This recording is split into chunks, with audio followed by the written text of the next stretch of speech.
Thank you, Mayor Chop, for that response, and through the chair to all of council. If we are entertaining the idea of a hiring freeze, I think it would be in order to have that in the form of a motion. And it would make this whole process very expedient if we weren't to go through each and every department for their new asks. And if we were going to actually have a hiring freeze, I think that it should be put to a vote. Councillor Huffman? There is, unfortunately, for the most part, I agree with what you just said, except for there is, in this budget, there is one position that I feel passionately about, so I could not, I can't vote in favor of an all across the board, because there is a new position in here that I will go to the depths for. I too think we should go through the new initiatives. Yeah. And then afterwards, when we look at these 30-some plus positions that are open that are sitting there open right now, then we could look at dealing with that issue and then saying, okay, then you need to, come to council on an as-needed basis. Councillor Van Passen. Thank you, Madam Mayor. I do believe Councillor Rabbit did put a motion on the floor. If he's looking for a seconder, if you're looking for a seconder, I would support that. It was a lot of back and forth between the two of you, so now I'm a little lost of what the motion was here. Absolutely, yeah. I'll put that motion out to the floor that we would effect a hiring freeze for all of the additional headcount in the council-approved and new budget initiatives that's before us. Seconder? Councillor Van Passen? Any discussions? Councillor Columbus? Well, there could be a lot of ramifications. There could be some certain positions that have to be filled. Again, legislated required. Right. I'd hate to blanket all of that. Like Councillor Huffman says, there's one position that she really supports. Until I hear all the arguments, I'm not saying yes or no that I support that. I'd like to have them go through them individually, as we've been doing. Might take some time. Councillor Michele? Thank you, Madam Mayor. I'm just going to say what I think Councillor Columbus just ended with. We want to do this right, and it may take some time. I would hate to find out that there is some reason through discussion why a certain position is crucial for us to keep or to add to, and then find out that if this motion passes, we won't be able to do it. I do, generally speaking, support hiring freeze and cutting back. I think, obviously, as we have mentioned, our problem is a spending problem, and we have to address that. But I think we need to address it very carefully. Thank you.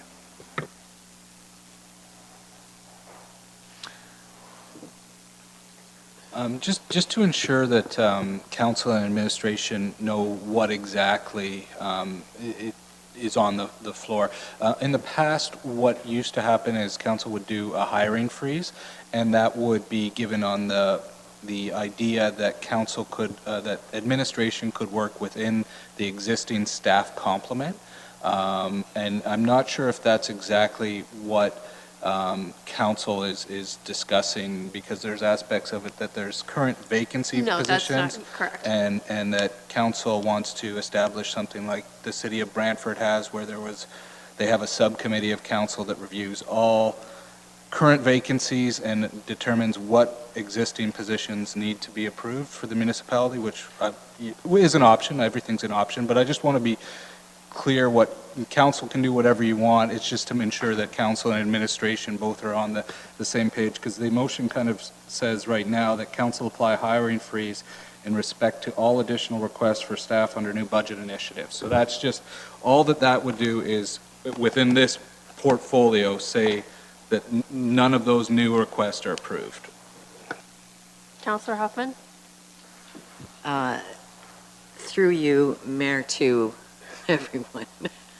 I think that you believe, and correct me if I'm wrong, Councillor Roberts, that you felt that there was kind of maybe motion on there and we needed to finish it off, take it to a vote, and then move on. You weren't really anticipating that we were all going to vote in favor of an across-the-board freeze, correct? Absolutely, I will be voting against my own motion. I wanted to So I- put this to bed about talking about a hiring a freeze. I thought we were doing very well by moving through item by item, and I feel we got a little hung up, and maybe even in terms of some semantics about the SLT ranking system, what's being proposed to be cut, and I want to just put that to bed, that I don't, in fact, support a hiring freeze across the board, and we need to do our due diligence and review these item by item. Okay, well, there's nothing that can be done about this portion in terms of the new positions right now, so we are going to have to go through them on we're going to have the motions on the floor. So that's moved by Councillor Rabbits. It's seconded by Councillor Van Passen that council apply a hiring freeze in respect to all additional requests for staff under the new budget initiatives. All those in favor? Opposed? And that is defeated. Okay, so we're back to this position, which is what we were at in the first place. Councillor Van Passen. Thank you, Madam Mayor. I'm going to recite these stats again that I recited this morning. 2012, our levy was 65 million. This year, they want to have 95 million. 2008 to 2017, our debts have gone from 28 million to 59.9 million. Our reserves have dropped from 48 million to 21 million. We're going backwards by $6 million a year. Our average employee costs us almost $89,000 a year. I would move that we cancel the hiring of the program analysis position on page 14 of this document. We can't keep hiring more people, collecting more money, spending more money. It has to stop. If I have a seconder for that motion, Councillor Martin. Any discussion? Councillor Columbus? I would like to ask staff what the ramifications are with not having this position. Will there be longer wait time to fix your iPad? Exactly what are going to be the difficulties experienced without this position?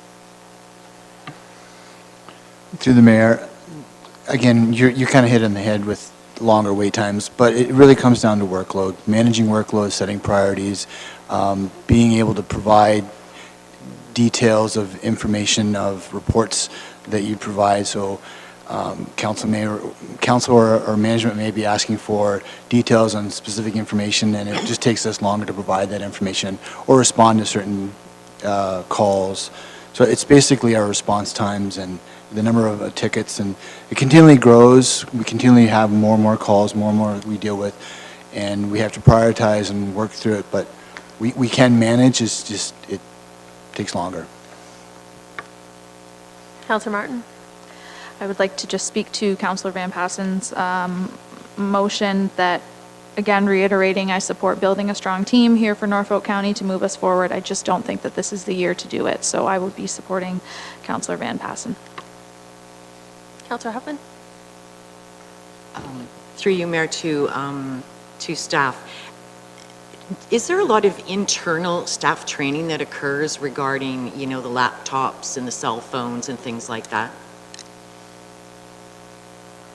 Through the mayor, so we do not a lot of training as in within the IT department itself. We show the equipment. If there's an issue with it, we kind of go over that. We do offer some online type training for different staff members, but if they want training, really we recommend them to go to the human resource department, and we look at hiring training. So we do not do a lot of training internally. We don't have the staff to handle training.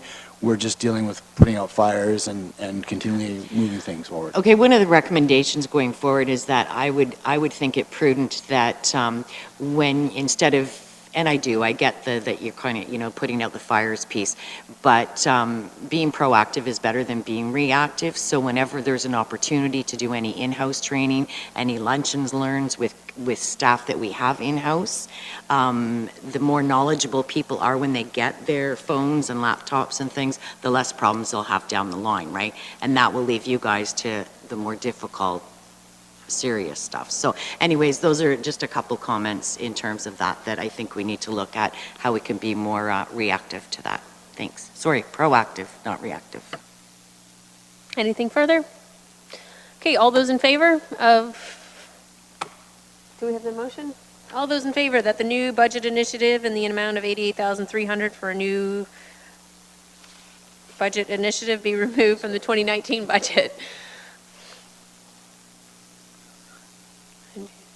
That's carried. Oh, it's okay. Anything, could somebody just speak a little bit about the $8,000 requirement for the PDF screen readers? Thank you, Mayor Chop. This budget request is $8,000 for contracted services to assist with accessible document and PDF remediation in order to comply with the Information and Communications Standard under the AODA. Staff have some training and get continual training on accessible documents, but the county is required to make sure that any documents that are posted on the county's website or any website that the county sponsors in an accessible format. So for example, we have staff that will prepare an accessible document and it can be uploaded as long as it's been checked and verified that it is in an appropriate format. Then there are some documents that are rushed and are complex, and we need some skills, and this budget would assist with those rushed documents or specialized documents that require posting on the county's website or various other websites. Good example would be if council wants to post the budget report that we're working on right now before the finance department could post that on the website today, they'll have to make sure that it is in an accessible format before it's permitted to be on the website, because the county is required to comply with that legislation. So I just want to be clear with some of the, because it's happened further on in the report as well. This is an absolute must legislatively, this is a requirement, or this is an optional piece? Through the mayor, it is a requirement under the AODA. January 1st, 2014, all new websites and web content must conform, and then by January 1st, 2021, all internet websites and web content must conform. So if we were putting a document on the website today, we must make sure that document is accessible. I would, if I may, Mayor Chop, just mention that this is $8,000 as a budget item. We try to do as much in-house as possible. It's those complex items that we may need assistance with. We go out and we get a quote. We look at the time frame to make that document accessible, if there's any expertise in-house that could do it. So we may not use the entire amount, but it is a placeholder of $8,000 in the event we need to make those changes this year. Anything further? Okay, moving on. Thank you. Given no questions, we'll move into the Health and Social Services area on page 17, and I believe there are some council-approved initiatives on page 17 to page 19.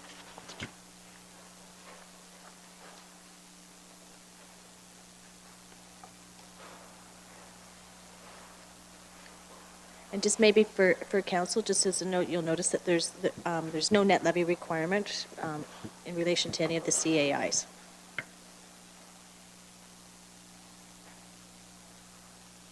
There's no further questions. There's Just a curiosity, I mean, this is something we've talked about before. So we get a position 100% funded, but it's not totally inclusive. It's not that there's no net levy impact. I mean, that person requires office space or materials, or there's any number of, I find sometimes with these government fully funded positions, it's the automatic, well, we're going to take it because it's fully funded, but we don't really realize that there actually is a levy impact there because it's not 100% funded. There are a number of other costs that go along with that. Madam Mayor, if you're referring to costs like HR costs to hire the person or heating costs for the office or things like that, that's an excellent question, and I hate to talk about interdepartmental charges again. However, that's how we incorporate those types of costs. So each individual area in the health and social services has an interdepartmental charge from service areas such as HR and finance and other ones similar to that, to incorporate exactly what your concern is to make sure we try to capture all those sort of hidden costs when it comes to, you know, hiring staff. Councillor Martin? Thank you, Mayor Chop. I was going to ask the same thing, and actually, at the beginning of our presentation today, I believe both James and Kathy spoke to the fact that sometimes positions are 100% funded but capped. Would the report tell us if it was capped? I see here it does say the program is 100% funded by the ministry. Is there anything else that we should know about this particular position?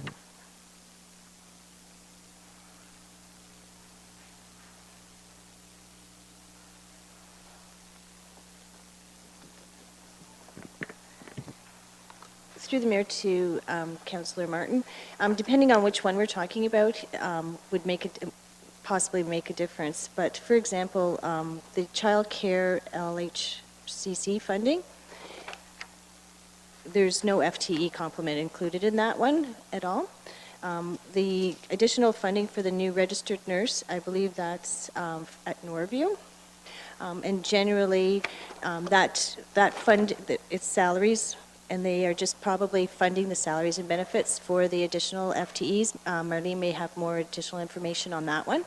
So through the chair to Councillor Martin, for that particular position, the salary and benefits and the cost funding for that particular position does actually include all of its costs. So at $106,000, that does offset the total cost for that particular position. Thank you. So through the mayor to staff, the only additional costs associated with this position would then be if this individual is essentially given office space or county devices, mileage. Are those things included or not? So through the mayor to Councillor Martin, for this particular position, there aren't those costs incurred because it's a registered nurse that's on the floor. So those costs aren't incurred. Typically, when we bring funding to the Board of Health or to Council, we incorporate all of those costs. And if there is going to be a net levy impact, because it is, for example, just for salaries, that would be at your discretion to advise us and direct us, but we would bring those costs. This particular one, that is the total cost, and there is no levy impact. And for some of these other CIAs that are before you today, if and when there are levy impacts, if it's saying there's none, we would stay within that levy, and if it was to exceed that, we would bring it forward, i.e. if funding changed or if we saw that we had additional costs, we would bring that forward for further direction. So Marlene, just a question for you. What happens next year when they come up for a raise? Does the funding increase? So through the mayor to Councillor Martin, I can't say specifically whether it would or not. It would depend on the funding envelope. For the $106,000 for this particular position for the nursing, it's actually quite generous, quite honestly. And and so of all the 100% funded positions that we have, you in the health sector, do you know, did we lose funding on any of them this year, or are they all the ones that were 100% funded are all still 100% funded? So through the mayor to Councillor Martin, they are not all totally being funded. There are levy impacts throughout the budget, primarily in public health, because of the capping or because of the lack of ongoing funding, which I can speak to when we go into the Board of Health. Currently before you, though, with the NBIs and the CIIs, with the exception of one small levy impact that's identified in one of the NBIs, there is no levy impact. It's always easy to add a position. It's never so easy to take it away. Anything further from anyone? Great. So moving forward, the MBIs for Health and Social Services are on page 21 to 23.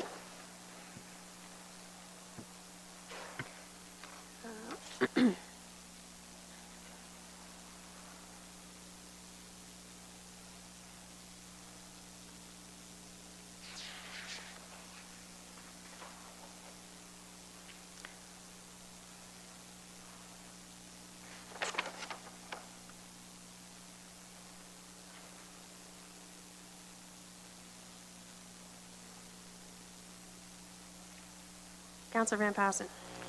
Thank you, Madam Mayor. Page 23, it's $50,000 to do a study. Supposed to be funded out of reserve, I believe. Is there any money in that reserve, and how is that reserve funded? Through the mayor, to Councillor Van Passen. The social house, we do have two different social housing reserve funds, and this one does have funds available. And it was actually funds that Haldeman County are asking us to apply against some of the projects. It's money that has been that we've received in the past that hasn't been spent to date, and it was for generally for capital or ongoing operating costs. And I can't off the top of my head remember the total amount for that reserve, but there is definitely sufficient funds for that one. We do also have another reserve related to capital that's also, I think, is between $300,000 and $400,000 too. And how is that reserve funded? Sorry, could you repeat that? How is the reserve funded? If we take levy dollars, put it in the reserve, and then take it out of the reserve to pay for something, those are still levy dollars, right?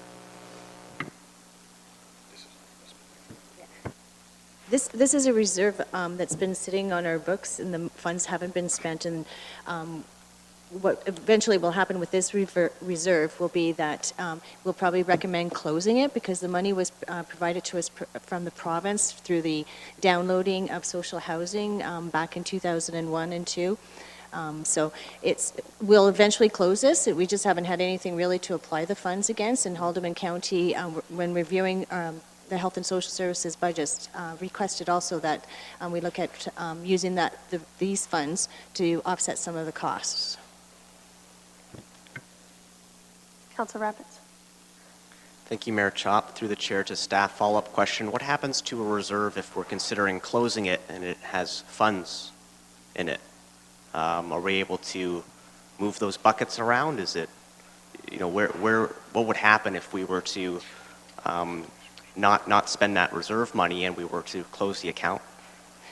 Through the mayor to Councillor Rabbits, depending if there's no restrictions on the reserve, some do have restrictions, but if there are, we have did reports to council in the past because there's either small balances in the reserves or there's no use for the reserve. And if there are balances, we will make a recommendation to either move to the additional funds, if we're able to other reserves that require additional funds, or we'll move them. As I know a number of reserves we've closed and moved them to the contingency reserve.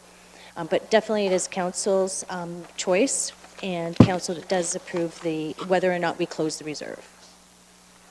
Staff doesn't just close the reserve on their own. They make sure a report's brought to council with a recommendation for your approval.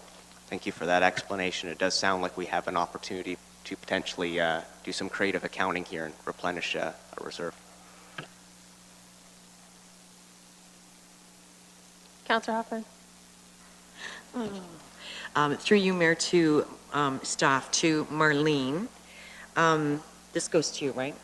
Question regard. Okay, I just wanted to make sure. This issue with the enhance the community access to services, so we're looking at housing. Does this involve any kind of possibility of shelters or warming stay, anything like that? Does it fall under that, or is it just strictly in terms of that, the task force kind of that Heidi was? So through the mayor to Councillor Huffman, this is a mandated requirement under the CHIPE or the homelessness funding of a 10-year plan, and we do have a provincial requirement to do a 5-year plan. So we're going to take this opportunity to really do a strategic assessment of the housing in both Haldeman and Norfolk to make some of those recommendations to see how we can move housing and improve housing in both of the respective counties. I have just a couple questions to jump back actually to page 20. In terms of the 4 people that are being added for the homelessness services,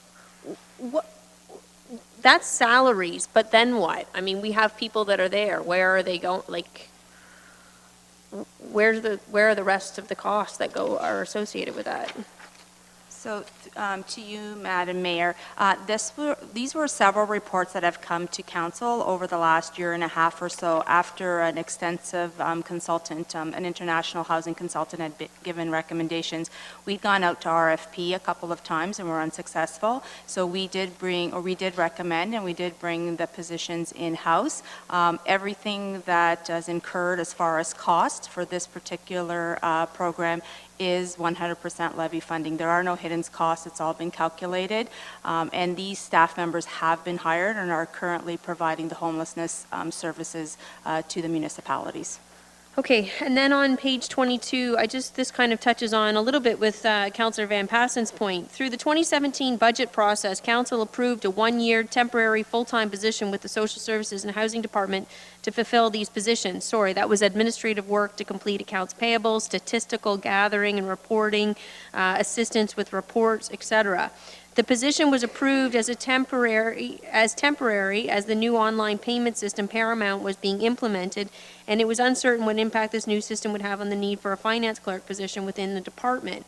The Paramount system has made the accounts payable process more efficient. However, there is still work that is required of a permanent full-time staff. This position's only 50% funded. Is there not somebody who's doing this now? Somebody must be doing it now. Thank you, Madam Mayor. Yes, someone is currently in this position, and council approved a temporary position for us to be able to assess the need, and so staff is recommending that the need continues with all of the payments on a day-to-day basis that are required and to fulfill all of the ministry mandates. So it is funded through different ministries, and we've maximized the funding from those ministries to minimize the impact on the levy. And you can see that the Norfolk levy for this particular position is $5,800.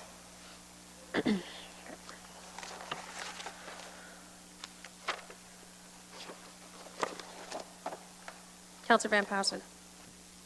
Could somebody explain the adjustment for first year deferral of 27,900? Because it looks to me like the budget impact is 33,700. Through the mayor to Councillor Van Passen, this one is a little different than the other NBIs that you'll notice, because there was a council-approved initiative to actually approve it, as you said, to November. So there are funds already in the base budget. We normally would have included the full amount of the that works out to 33 or $35,000. That's going to be the annual impact that you'll see in 2020. But we already have an amount already included in the base budget, that because it's already been approved and the position is already in place. So that was the only way that we could actually document it in our budget process. And you'll see this is the only one like this. So, and that's why you'll see, if you go to page 21, you'll notice that the annual impact will be 33.7. That's why we were showing it there, to show that there will be a future impact next year. Okay. I know that's a little confusing. It was the only way we...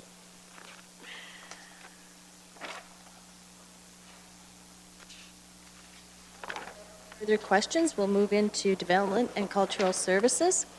On page 24 of the CAIs, page 24 to 26.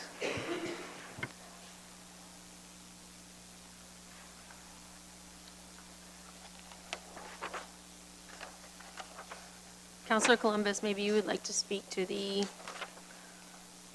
flood and erosion hazard study and how that fits in with Long Point. I had a chat with Judy the other day. Right, this Lake Erie, or Lake Shore and Riverine flood hazard study, I believe there's other municipalities that have been through this. We're actually lacking when we come to Norfolk County. It's with basically mapping flood areas within the Norfolk County area of the Long Point watershed. And I believe that's 48,100 is only half of, it's a special levy actually through the program. So 48,100 is actually only half, and I believe the LPRCA, through some funding from the province, is paying the other half. So my impression of this, just with everybody from being at the first Long Point meeting, and then I put a call into Judy, I feel, given the fact that the resolution was passed and given the fact that there's other members that are involved in this project and they are moving forward with it, that we're really, in a sense, already committed to this regardless, so. Right, we are basically committed to Yeah, to this so I expense. don't, I believe there's a new system out called LiDAR that's going to be incorporated in this study. It's just come out. It's very efficient and accurate mapping of the lakeshore. I used to fly LiDAR 15 years ago. Okay, there you go. Okay, to the next section. Moving on to page 27 to 29, there are two new budget initiatives within the Development and Cultural Services Department. Division, sorry. If you, James wants to do this, just a moment, please. Sorry, I'm the only one allowed to do good news. So, with the one new budget initiative, Pam, if I may, there is a new initiative for a bylaw supervisor, and we're funding part of that new initiative with the newly announced funding for cannabis. And so, because Norfolk County opted, I said Haldeman because they just opted in yesterday. Because Norfolk County opted to go with retail sales, now we're eligible, we will receive additional funding of $71,300. And so we wanted to add that on to our spreadsheet. And one suggestion is to use part of that funding to make the net levy impact of that position to zero, but of course that's up to council to decide. Councillor Hoffman. Thank you, Mayor. Through you to staff, I'm unclear with the bylaw position and looking at utilizing some of the funding from the cannabis piece from the province for opting in, et cetera, et cetera. Is this bylaw position going to only be dealing with the cannabis-related issues that we have in the county? Through you, Mayor Chop, to Councillor Huffman, very good question. Currently, we have one officer that's specialized in cannabis looking after that. It's anticipated that this new officer, a portion of his position, yes, would be dedicated to cannabis. It could be a full-time job in itself. Thank you. Here's my position on this one. Do I think we need to do some work in our bylaw department? Absolutely. Part of the restrictions that are placed on us, to my knowledge, is we are daytime, are we not? We don't have bylaw coverage nights and weekends, and this arguably likely would be a unionized employee, correct? Through the mayor, that's correct. Staff do work sometimes in the evening and on weekends or special holidays when required, such as Friday the 13th. And they receive overtime compensation for doing that. That's Just to correct, sorry, Pam, if I may just intervene, that position, that supervisor position would be a non-union position. My concern with doing this now, before we have specific terms set up for how to revamp those departments, is that changes a little bit if it's a non-unionized position, because my understanding now is we're not having bylaw officers work in the evenings, we're not having bylaw officers go out on the weekend, as Councillor Huffman and I experienced during the Waterford issue.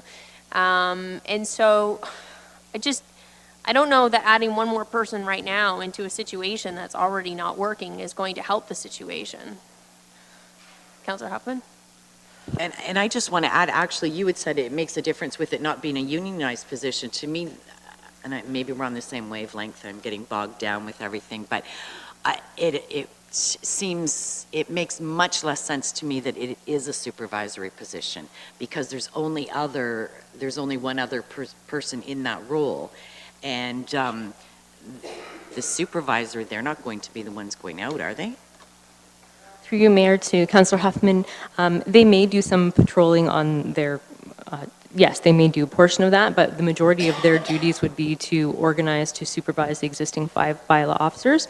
Currently, we do have Fritz Enslin, our chief building official. A portion of his time is utilized towards bylaw, and a portion of Devin, who is our chief building deputy, a portion of her time is used for bylaw as well. Our building area is very busy, and this position would be well utilized. Well, I'm sure all the positions, and I mean, no disrespect to any staff or anybody coming forward, and, right, you don't know until you ask. But my preference would be, if there's any funding available, that this be put into a straight bylaw position where we have someone who's working where someone's working nights and weekends. Because to me, I think if we've got someone on the ground that are dealing with issues as they're happening, that's going to reduce your supervisory issues in terms of trying to cram everything into a Monday to Friday. Exactly. Those are my 2 cents worth. Not a so. $110,000 position, but Yeah. a couple $50,000 positions that are going to go out and patrol. I agree. Councillor Martin and Councillor Michele. Thank you, Mayor Chop. Please correct me if I'm wrong or if I'm way out in left field. We've all been doing a lot of reading recently, but did we not receive information from the county that was approximately 3 pages in length talking about some of our senior leadership team and senior staff who also are able to execute bylaw, which I know you guys are busy, but there are I believe there were 3 pages of people who were able to approach a bylaw situation in a supervisor type role. That's correct. Through the mayor to Councillor Martin, I'm not sure if the clerk's area can help out on this, or I might ask Fritz to help answer this as well, but there are others in the organization that do have those requirements. This is kind of exactly what I alluded to in my opening remarks in terms of we're not going to be able to do it today. And so we have to be very careful about the decisions that we make today and how that's going to impact what we do over the next year. But we have way too many layers of supervisors over supervisors, and it's those frontline people that are coming and saying, we need more frontline staff, not more managers. And so this is a position and this is a department that needs to be looked at. And so for myself, I would like to wait on this position until we can figure out what we really need in that department and exactly how we want to see that play out so that we have an effective bylaw department going forward. Councillor Columbus. Thank you, Madam Mayor. Pam, how would this supervisor position make the bylaw department more effective and efficient? Through the mayor to Councillor Columbus, very good question. We're struggling with some of those processes internally without a specific lead in bylaw. We are having some new initiatives that are going forward that we're very excited about to add some accountability in our bylaw area. But generally, this would organize our bylaw staff. We're envisioning that this supervisor or lead position would be delegating tasks, where people are going, what requirements, what calls are top priority. They'd be doing a lot of the calls at the desk, taking those, the information that I know all of the council is receiving day in and day out, and helping organize all of that activity. And follow up, how can we ensure that our bylaws are being acted upon by our staff after hours? I think that is one of the concerns that we face. Through Councillor Columbus, or through Mayor Chop, with regards to our bylaw staff, they work 8:30 to 4:30 hours, Monday to Friday. There is agreement with the OPP to enforce after hours for bylaw enforcement. However, those bylaw enforcement matters are really prioritized by the police. If they have other matters, then they will certainly deal with those as far as more serious life-threatening situations, and the barking dog will just take the back seat. So if it's on a weekend, unfortunately, my bylaw staff do not work those hours when some of those issues do arise on a more frequent basis, basically weekends and after hours. Following, is there any way we can jig things around so that the bylaw hours are staggered, you know, after 4:30 and weekends, and or do we do some of that? I know we do it at festivals and that type of thing. but is there any way that that can be rejigged? Through you, Madam Mayor, I will defer that to Yakov. He's waving at me, so I believe he has an answer for you. I don't mean to be difficult in that regard, but I would really, if council would like additional information on that, as it pertains to labor relations matters and specifically individuals that are part of a collective agreement represented by a bargaining unit, that sort of advice surrounding the rejigging of scheduling or any of those things would be provided to council in closed session. Councillor Martin? Thank you, Mayor Chop. If it's in order, I would like to move to defer this until we could receive information from staff investigating just that, and additionally, potentially creating 2 positions with this funding. Seconded?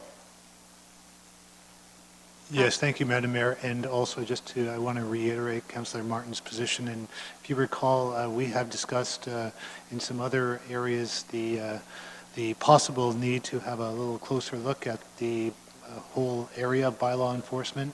And until we kind of have an idea about how we want to do that, I do think we should defer this.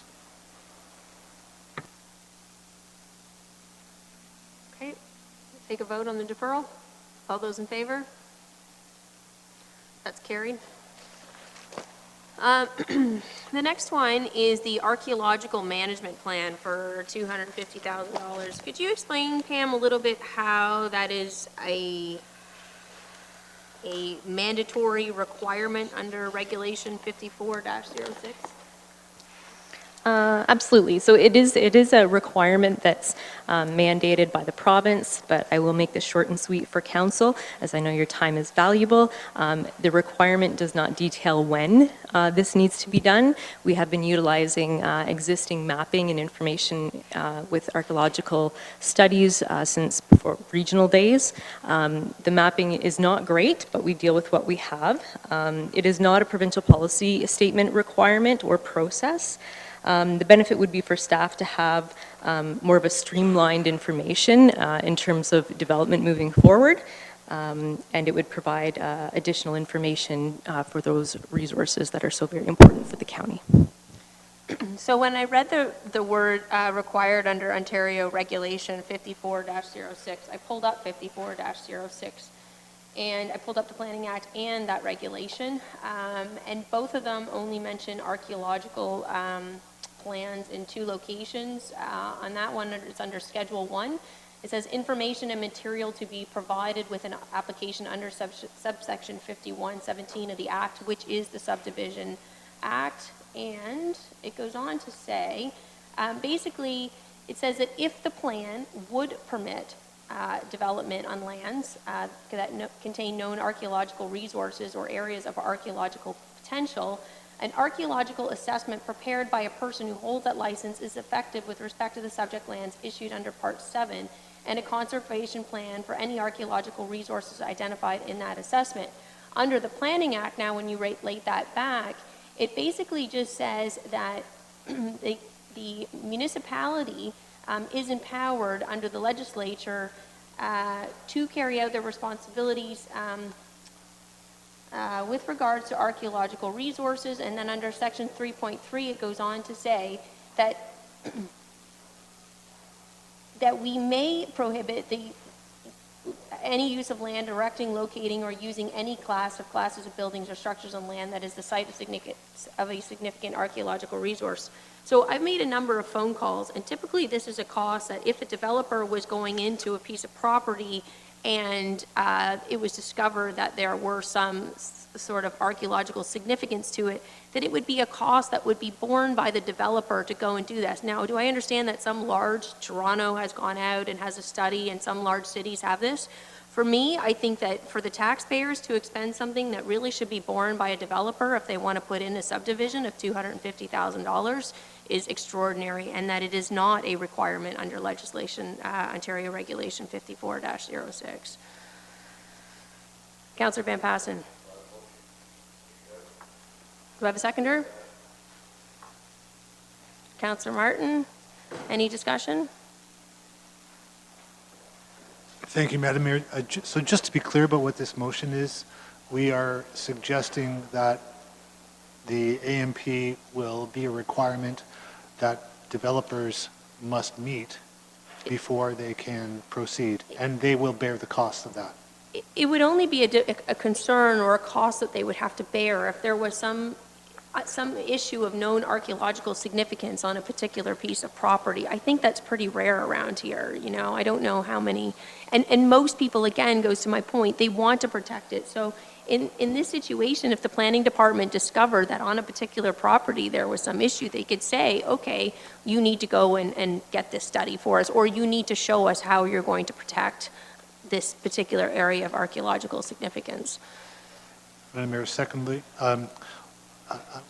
your comments notwithstanding, I do think that going forward, there are going to be more examples of archaeological significance, particularly with respect to Aboriginal artifacts as we go forward. So I do think we will come up against this much more often, I think, than we realize today.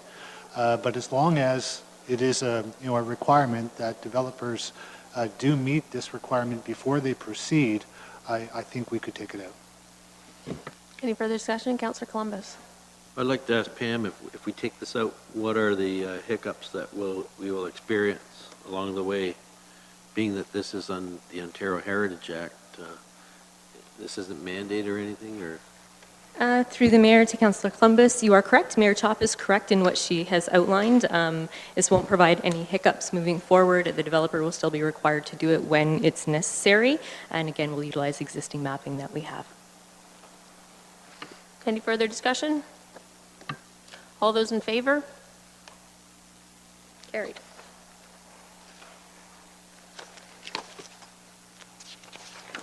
Thanks, Pam. Okay, if there's no further questions, we'll move to community services on page 30. The council approved initiatives are page 30 to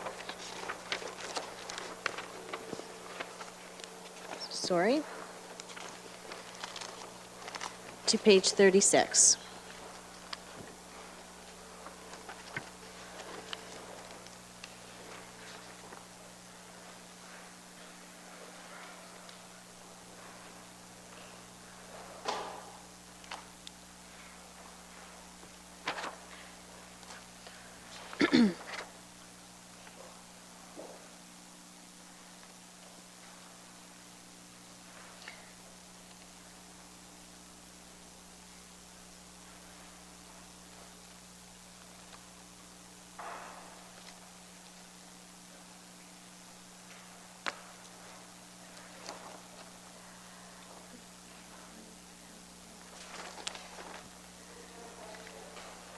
Councillor Van Passen.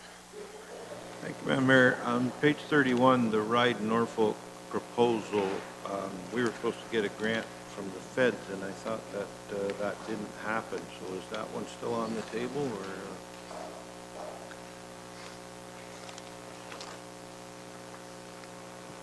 Through you, Madam Mayor. The funding is still on the table.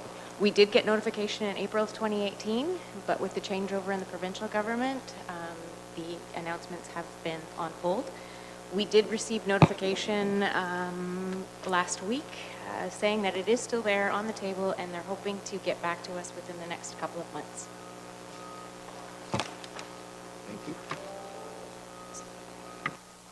So if we don't receive the funding, then we won't be going through with the initiative? Is that correct? Okay. Any further discussion, questions on the study? Moving. Councillor Van Passen.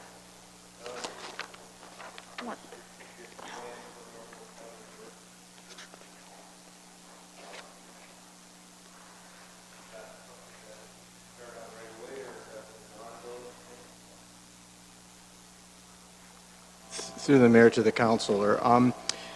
This has reared its head in the past, and what it comes down to is with the replacement of fire stations and where they should be located. The previous council had come up with a resolution to move forward with this, and they went one further actually to when we did the study to actually incorporate our EMS bases in as well, and the hope moving forward that, you know, we could get by with less buildings by having EMS with our fire services.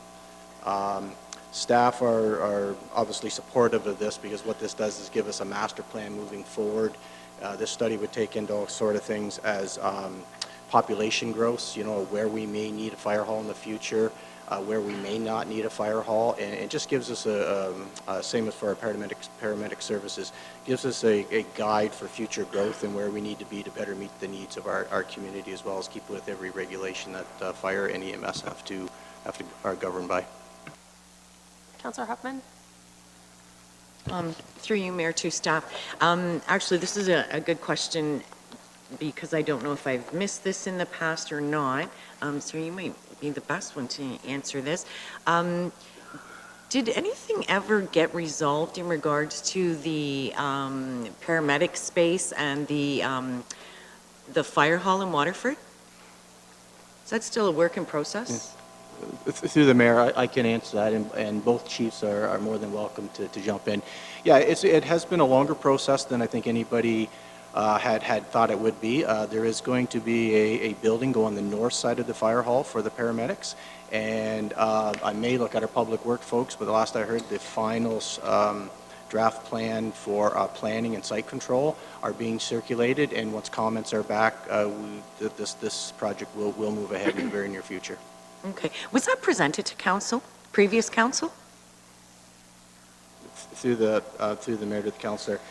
There were various reports that did go to council, and that's the delay I talk about, but it is in the process. It is circulated, and okay. yeah. Because I was following it fairly closely because I mean I knew it had been on the books for quite a while, and I've been kind of waiting. So okay. There is a budget item for that. So yes, we're all set to go. Once, okay, so Waterford will be getting that additional. Okay, That's thank correct. you. Ward 7, I apologize. Councillor Taylor? Thank you, Madam Mayor. Through you to Mr. Cridland. When was the last time a comprehensive study of this scale was completed?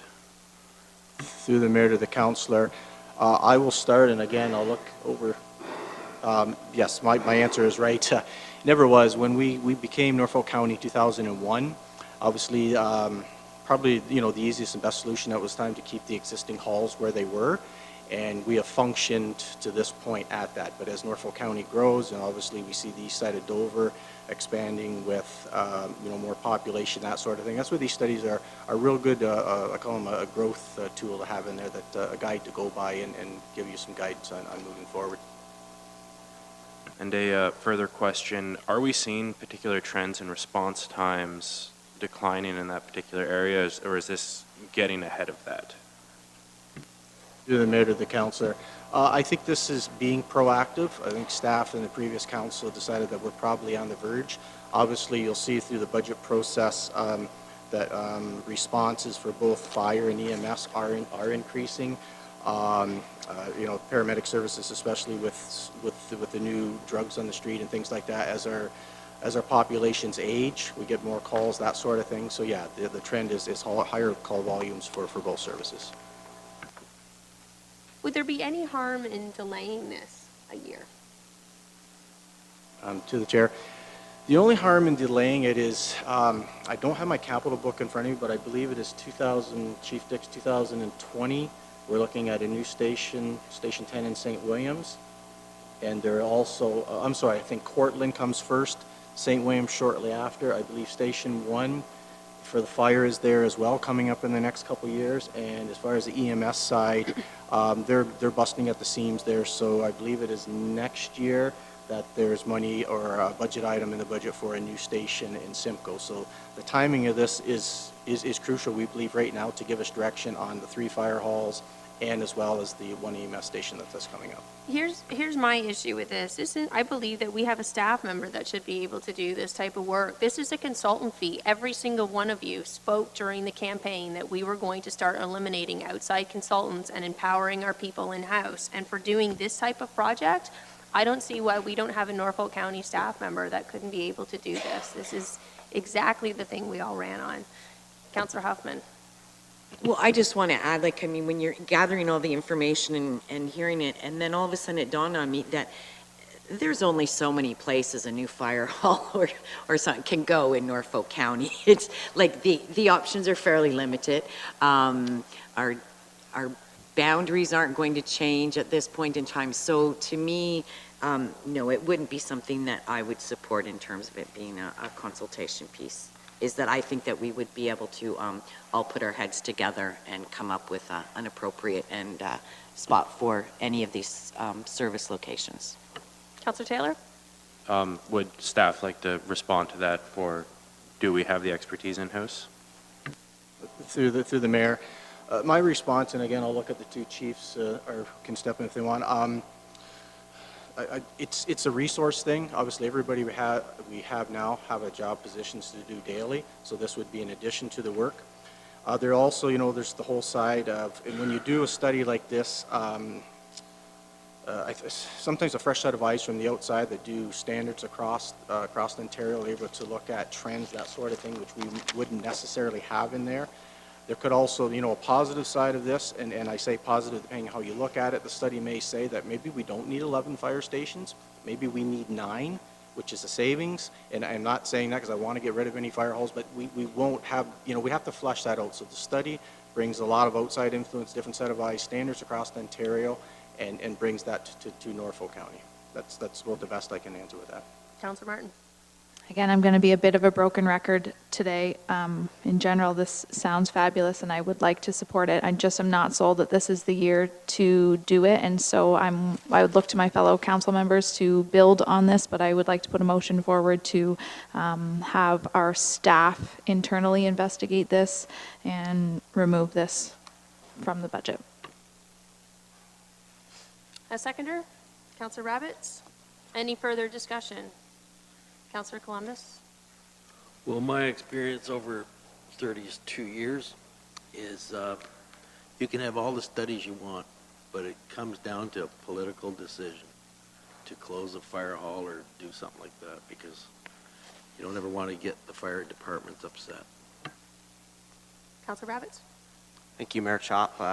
And through the chair to our county staff, I want to give a vote of my confidence in your ability to review this in-house. We've already got a game plan where these new stations are being prioritized to be constructed. And I also wanted to give some direction that we do pay association dues to various different organizations. And I would much rather see us engage those associations that we pay dues to for maybe some help and some direction in terms of what to be looking at, rather than hiring an additional consultant. We do pay these dues, and we do have associations that we're members of, and we should be receiving some benefits for our participation in those various groups. And I just wanted to give a vote of confidence in your ability to get this job done in-house at a reasonable cost. And I would hope that, if we are looking to get a subject matter expert that we don't have in-house, we would be exhausting avenues in our associations and things that are, in my opinion, already within our scope of responsibility. Okay, so we have a motion on the floor. Ready for a vote? All those in favor? Carried.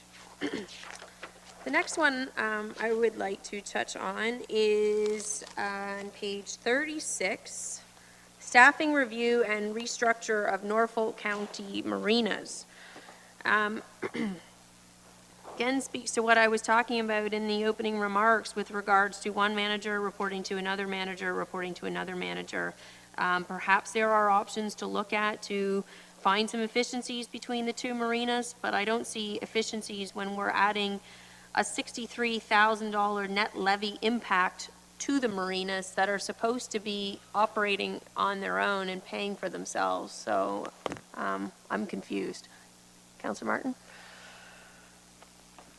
Sorry. Thank you, Mayor Chop. Through you to staff, I too was just slightly confused by this, and I wondered if Mr. Kudlin could elaborate on finding a more creative option based on the fact that we typically, and correct me if I'm wrong, typically have a lot of summer students that come in the marinas this time of year. Is there another option that was explored?